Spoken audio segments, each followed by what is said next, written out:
Hey, good morning. My name's James Moda. As you all know, drug addiction, it's an epidemic in my town, and I will be surprised if it's not an epidemic in yours as well. Sad to say, but it's true. Young men and women are dying at epic proportions. They're dying while in recovery, and they're dying in recovery homes. You know, there's a big difference between rehabs, halfway houses, and recovery homes. You know, rehab is obviously where a addict is heavily treated and overseen by healthcare workers. A halfway house is a step down from the rehab. The patients are followed by a treatment plan. And then there's the recovery house. And the recovery house is the next stop a young man or woman in recovery has before heading out on their own. And, unfortunately, these homes are a challenge, to say the least. They're not overly regulated. Some are totally unregulated. Several days ago, our area lost another person as a result of a drug overdose in a recovery home. This is where I'm asking for help. My goal is to raise money to open one, two, or many recovery homes in and around my area. My vision for these recovery homes is for them to be filled with 12-step recovery.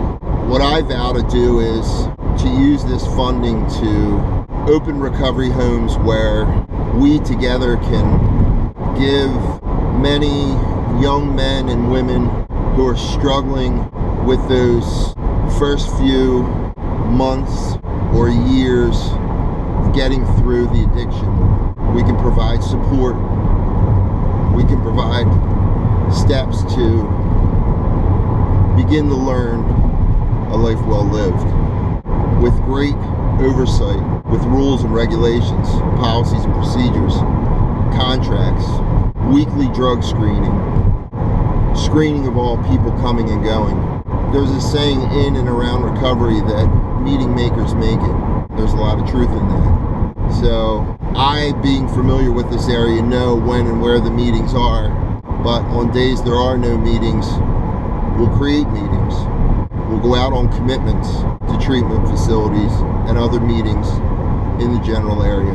My vision is to not just house these young men and women in this very critical time in their life, but to help them to learn to live.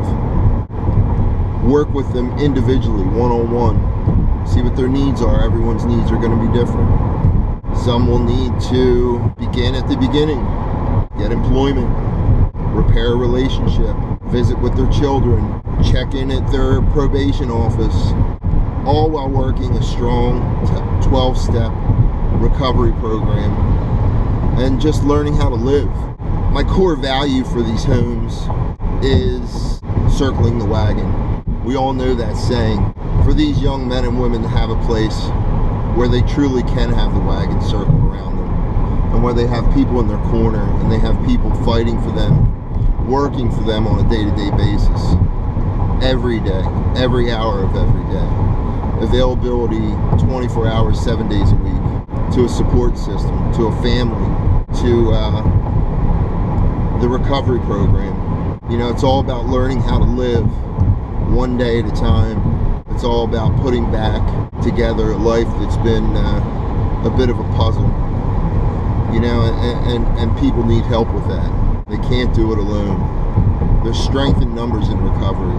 I'm asking for you to go fund me to help make a small yet big difference in my community and hopefully beyond. I know there's opportunity to improve this system. When you're dealing with a person who is trying to fight a drug addiction one day at a time, that fight is so strenuous. That fight is so emergent. And that's why these young men and women need a safe place to come where they can take up that fight and they can put their life back together one little piece at a time. And there is no end to this fight. It's a daily, it's a lifelong fight, one day at a time, and it's serious business. And I believe in my heart that these recovery homes need to be treated as such, serious business, and the business being recovery. And if you can help fund, if you can donate, please do. And if you can't, I completely understand.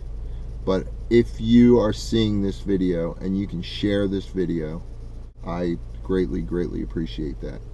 Thank you. I appreciate it, and I will update you soon.